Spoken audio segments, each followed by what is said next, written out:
today I'm joined by our good friend, Ed Tooley. He's a sports nutritionist, and he's our go-to guy for any questions that we've got about difficult clients or any specific nutritional questions, advanced supplementation, etc. But I'm going to let him introduce himself because he's going to do it much better than me. So, Ed, tell us a little bit about you and your background and what we should know, really. Cheers, Cam. Yeah, I've been in the field for just over 10 years now. When I say the field, working in elite sport with athletes. So predominantly team sports, working in rugby league, rugby union, football, but then also working with individual athletes as well. Currently, I'm leading the nutrition program for England Rugby League. So should be going into the World Cup this year, which is currently up in the air. We'll wait and see what happens there.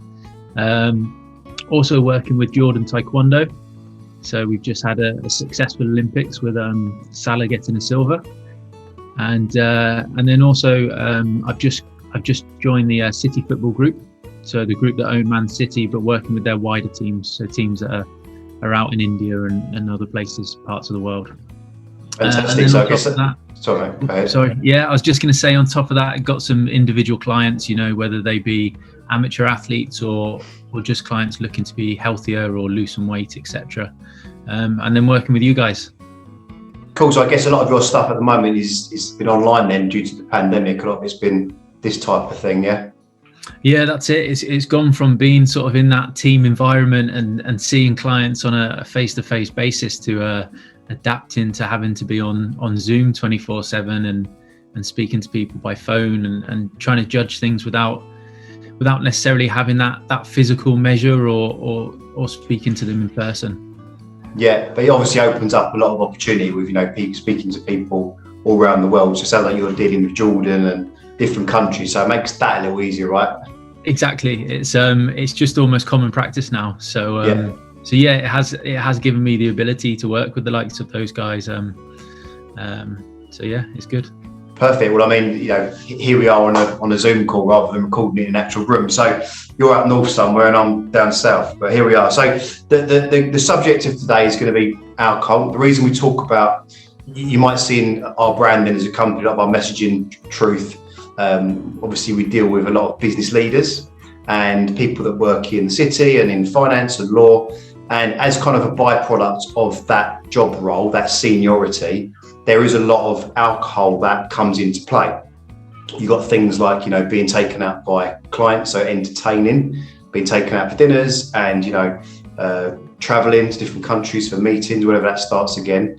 The social element, people that are in these senior roles like to hang out with other people in senior roles and network. And it's a big part of our clients' life. And I'm sure people watching this video as well, this conversation today, would like to understand a bit more about, how they can deal with alcohol, the positives and the negatives. But us as a company, I know you're very similar in your kind of take on, alcohol and its pros and cons. We're not kind of people that tell you can't drink. It's more of something that's part of everybody's life. I like a glass of red. I'm sure you do on the odd occasion, Ed. So how do we look at it from firstly a positive point of view? What are the positives of drinking? And also not going down the route that many personal trainers and many nutritionists go and say, well, just don't drink, and actually look at it and look at the not alcohol as an issue, but just something that people do and how we can, use it to get people results despite the fact they drink. So let's maybe start with the positives of alcohol. So I'll let you just have a kind of a talk about that subject. Yeah, do you know what? I think you just highlighted quite a few important things there. And I think probably where you mentioned that how some PTs just say don't drink alcohol. I think when I was a young nutritionist, I kind of fell into that category of just, it's not great for you, so don't do it.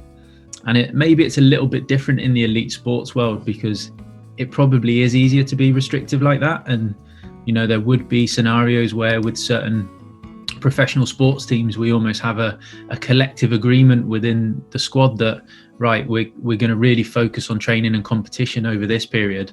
And then we'll have a bit of a team social here and it gives people something to focus on. But obviously when we look into the business world and the everyday sort of Joe Blogs, world, it's a lot more difficult to be that restrictive with like you said. I think the key word you said was social element. I think, alcohol does play a role within most people's lives. And I think there are pros. You said about the pros and cons. I think there are benefits of alcohol, or at least the social situation around it. Nutritionally, we can move on to that. There's not many great things, but it's actually, I think the social element can be really important, and how, if you're looking at someone that's really focused with their training and everything, you might actually get better out of them if they've had that one night with their mates where they really let their hair down on a Friday or a Saturday, etc. They're then going to focus on working harder during the week to reach their goals. Whereas if they haven't had that social element and they feel almost as if they're restricted by this diet plan and training plan, they may not be enjoying things as much, and you probably won't get the best out of them. So yeah, I do think there can be some pros. It's just, obviously, we do need to be a little bit careful when it comes to frequency of it and quantity of it, etc. We just need to be a little bit clever around that. Yeah, I think us as a company, it's kind of our approach to getting people results. So we have a weight loss, 6-week weight loss program, and if you're doing something that's condensed and something that's over a short period of time, chances are, if you want to see a real change in that short amount of time, you're going to have to manage your alcohol levels. When you're looking at a client, we find over 52 weeks, it's much easier to factor in, like you said, a bit like the sportsmen and women, if they've got a social end of the month. It's a little bit like if you're looking at a client over a year, and they can let you know, like, I've got this holiday coming up, I've got this big event coming up, I've got this barbecue's a big one at the moment. So if we can factor that into the program, that's not a problem. But like you said, if you're looking to get results and it's over quite a condensed period of time, you really need to, and we have posted a bit about this in the past, is that you're going to have to restrict because it's obviously the calorie content of alcohol really is difficult to factor into a weight loss program, especially when it's over a short period of time. So yeah, 100% the social element is a big part of it. And we'll do it. We'll go to a barbecue and we'll have a glass of red or a beer. I suppose the bit we'll talk about in a little while is, how do you deal with that? How do you go for a barbecue and still get results, or go on holiday for a week and come back the same weight that you went in at, which is a real kind of issue for people, me included as well. So let's go down the negative route of alcohol. So obviously, we spoke about the social side of things, but obviously with your expertise, it'd be great to understand, what are the negative repercussions of drinking from a weight loss point of view, from a health point of view, and all the other different elements you can kind of think of. Yeah, I think when we look at alcohol, I think firstly you've already touched upon it there. You've got the calorie content. So if someone's, even if they're just in a training routine where they just want to maintain their weight, but especially those that are looking to lose weight, you've got the calorie content. We consume carbohydrates, proteins, fats. They'll go towards our muscle building. They'll go towards fueling our body for both activity and exercise. But alcohol, we've just got that 7 kilos per gram. It sits between the carbs and proteins and then the fats, but there's not a lot we can do with it. So you've got the extra calories, and obviously it comes down to how much we actually consume as well. Are we just having just a few drinks or a small quantity, or is it going to be an all-day session where we're drinking beer from sort of midday onwards and then move on to shorts, and it just cascades from there, sort of thing. But then there's also the knock-on effects of it. I think if we stay on calories for now, you've also got what the sort of alcohol can affect our judgment calls on food in and around that. We've all probably at some stage picked up a burger or a kebab on the way home from a night out. Yeah. But it's if we're frequently out drinking sort of large amounts, and then that's influencing our food choices on the way home, and even our nutrition the next day when we're hungover. You know, people having a fry up or getting a McDonald's sort of thing for breakfast, then the overspill of these surplus calories can just keep on going. And if we're doing that a few times a week, it's really adding up. So we can, like you said, we can sort of work around a set event and say, right, we can, you know, manage your nutrition or manage your exercise around a certain event. But if you're doing it too frequently, then these calories are just building up beyond what we're able to manage. So just to take away from what you just said there, just to kind of hammer home the point to people. So would you say that if you are trying to lose weight over, you know, a 30 day, 60 day or 90 day period, you know, condensed period of time, and you're drinking, you know, 3 or 4 drinks 2, 3, 4 times a week, would you say it's massively reducing your chances of achieving your goal? I think, yeah. I think I've always referred to those as the ones and twos. It's not like a night where you're getting drunk, but the ones and twos always add up. And I think when you're on that sort of set period of time where you're looking to lose weight, you are struggling, because even if we factor it into your calories, what calories are we going to have to reduce to factor in the alcohol? Are we going to drop your protein that's trying to maintain your muscle mass and keep you feeling full with its satiety? Or are we going to drop your carbs, which are going to help fuel you for your exercise session? So things are going to get impacted there. Moving away from calories as well. Some of the effects of alcohol is, you know, it affects something called protein synthesis. And when we look at protein synthesis, that's basically sort of the modeling of the muscle post exercise. And that's basically your adaptation and recovery. So if we're drinking at the wrong time, or we're drinking large amounts, or, you know, frequently, we're not going to be recovering from our exercise sessions as much. So it just means that subsequent session, we're not going to get the best out of you. So there's that further knock-on effect. So, you know, I always say to clients, there's certain foods. See, going back to that whole comment you said about the PTs that say, don't drink. It's the same when it comes to fast food or crisps or sweets. And I say there's no food that you should strictly avoid 100% of the time, unless you've got a life-threatening allergy. You know, but there are foods that we need to minimize and be wise to. And it's just all about timing and things. You know, if you do your biggest training session of the week is on a Wednesday, you going out and drinking straight afterwards probably isn't the best idea. You're really going to struggle to recover from it, and you're not going to adapt from that session, whether it be strength, power, fitness, etc. You're not going to achieve that. And then are you going to do well in your session the next day? Probably not. Whereas so if you had a client that trained, you know, had a good session on Thursday at 10 o'clock in the morning, then they went out, you know, for a late lunch, and then effectively went out drinking for 3, 4, 5 hours. Are you saying that not only would they reduce the results, the effectiveness of the session they just had, they'd also do it for the next day as well?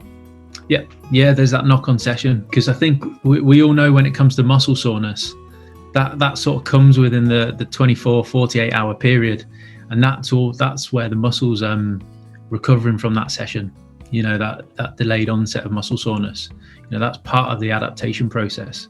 So we're actually just delaying that further by having a big drinking session. And of course, it just means that when we do come to our next training session, it's just not going to be as good. You know, and one of my actually professors from university, he was doing a study with the rugby team, and it was all just to do with post-match recovery and looking at lower body power output. And he had a couple of outliers within the subject group with the results, and it was just that their recovery was really delayed, to the point that the game was played on a Saturday, and then they were due to train again on the Monday. And most people had recovered up to about 5% of what their baseline figures are. But these 2 people were way off. So they went back and interviewed those subjects. And basically one of them had gone off for beers that night. So his recovery was heavily delayed.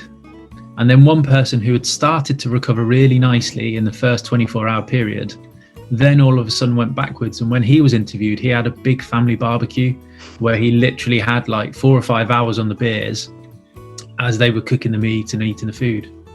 But it just meant when it came to that Monday morning, and by then, Saturday, Sunday, Monday, you should be recovered. But these guys really weren't. And it just meant that they couldn't get the best out of their training session. So there is quite a big knock-on effect. And if you're in the city and you're doing that sort of Wednesday, Friday, Saturday, or whatever it is sort of thing, getting in the client meetings and socializing and then time with your family on the weekend, it really does have a knock-on effect when you're actually going to be fully recovered and getting the best from your training. Yeah, and you've also got, we see it with people, and I've experienced it myself, where you have a drink and you have an awful sleep, and not only do you feel tired, it kind of lasts 2-3 days, and as you get older, obviously it gets worse and worse, doesn't it? But so we see, so you've got the protein synthesis, so they're not actually recovering properly. They're then having a poor sleep, so they should be getting 6 to 8 hours ideally, and they're then getting 4 hours, and it's also rubbish sleep. So yeah, I think it's one of those things, isn't it? But it's definitely something that I think people should understand, and having that understanding might make you kind of think twice about when you put your drinking sessions in. I mean, just as an example, something that we do with our clients is that we get them, and this is a strange one, by the way, because we deal with a lot of CEOs, right? And CEOs are the top of the tree, they're the boss. And when we first start praying, I'm really stressed out because I know I'm on this weight loss program and I've got all these client lunches in, or people are booking these client lunches in for me. So the PA or operations manager will book these piss ups in their diary. And I say to them, but aren't you the boss? Don't you say what you do? And they go, oh yeah, I suppose so. Because they're so used to doing it, it's like part of their culture is for them to go and network and this kind of thing. They don't really think, well, I could probably delegate that one. And suddenly they've cleared, 10 drinking sessions out of their month. And it starts to make a huge difference to their results and to their mindset. So something that maybe everyone that's on this watching the video should consider is that if you are in a position where you're senior, just have a look at your diary. And if you are trying to get results and you keep struggling with it, look at your diary. Is there things that are in your diary that potentially you could delegate to other people? You don't have to do all of it. And you'd be surprised how many people, no matter how senior and no matter how big the company is, don't think of that as an option. They just think they've got to do it all. And they're in this kind of old way of doing things. But if you want to lose weight, as Ed's just told you, you're going to have to start thinking about your alcohol intake, whether it's reducing it or reducing the frequency. So what I'd like to kind of finish with, and there might be a couple of points to finish at the end, would be to talk about, let's maybe look at athletes first. So, when they've got they've finished a tournament, they're periodising their month or their 3 months, and they've got a celebration at the end. What would be your approach for, the next 2, 3, 4 days after that event with the drinking? And then maybe look at how we could take what you do with athletes and maybe how we could transfer that over to, someone that's not an athlete, but somebody that's trying to get healthier and improve their chances of weight loss, that maybe works in the city or is in a high-powered job. Over to you, Ed. Yeah, so I think it's quite an interesting one, and it's it is one of those things that during the session, when I say the session, obviously the drinking session rather than the training session, which is obviously the thing that you usually talk about. But if you can control a few things, then it can almost start the recovery process before you've even finished drinking. But that whole thing of 1, 2, miss a few is actually quite a good idea, to just sort of make sure that you're hydrating in between alcoholic drinks, because as we know, alcohol is a diuretic. So one of the big downsides is the dehydration aspect. So just having the odd, soft drink or pint of water in between can help us. And obviously, although they say eating is cheating, making sure that especially the rugby circles. But making sure that the stomach does have a nice lining and that we are still eating some food in between, obviously preferably good choices. But then once the session's over, it's then how can we sort of start the recovery process but then minimize damage. So I think, I mentioned earlier about the burger or kebab on the way home. Are there certain things that you can do around that? So, fortunately, sometimes in the team environment, if we're in a hotel or we're at the club, we can have food at the end. So it might be pizzas, but it might be the slightly healthier option of a pizza, a thin base or a slightly better topping, just to kind of stop that negative aspect of going to the kebab shop. And then just little tips as well, like using something like Diurolite or an electrolyte tab, is if you're going out, have a pint of water next to your bed with one of these electrolytes within it. So, one of the big things is that we lose minerals, when we go to the toilet, when we sweat, etc. And they really help us around hydration. So having one of these electrolyte drinks and some fluids before bed, we're already starting the recovery process.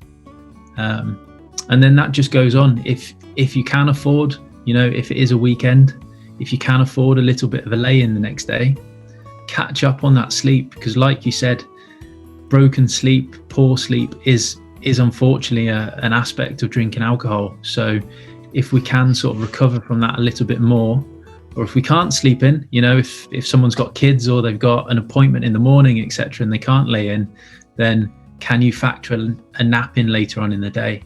There's plenty of research around how short naps later on in the day can actually compensate for some of the poor sleep the night before. And then comes to that the morning after food. Can you minimize, similar to that us giving people pizzas in the night sort of thing in the hotel to minimize that poor food choice?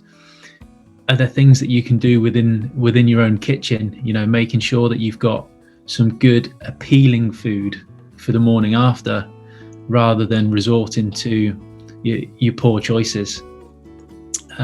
So you could make a fry up in the house, but that's actually from low fat sausages or low sugar baked beans, that sort of thing.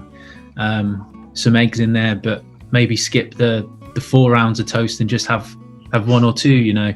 But can we make some better choices there to start the refeeding process? We need some carbohydrates coming in, and then continue with the rehydration process, just constantly sipping at fluids throughout the day, whether it be electrolyte drinks or just water.